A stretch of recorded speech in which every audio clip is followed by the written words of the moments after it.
بالله من الشيطان الرجيم. بسم الله الرحمن الرحيم. سبحان الذي أسرى بعبده ليلا من المسجد الحرام إلى المسجد الأقصى الذي باركنا حوله لنريه من آياتنا إنه هو السميع البصير. وآتينا موسى الكتاب وجعلناه هدى لبني إسرائيل ألا تتخذوا من دوني وكيلا ذرية من حملنا مع نوح إنه كان عبدا شكورا.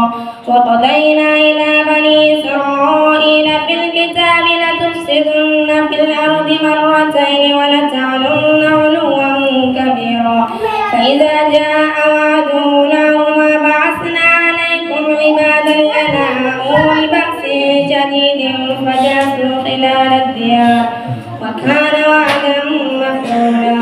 ثم رددنا لكم الكرة عليهم وأمددناكم بأموال وبنين وجعلناكم أكثر نفيرا. إن أحسنتم لأنفسكم وإن أسأتم فلها. فإذا جاء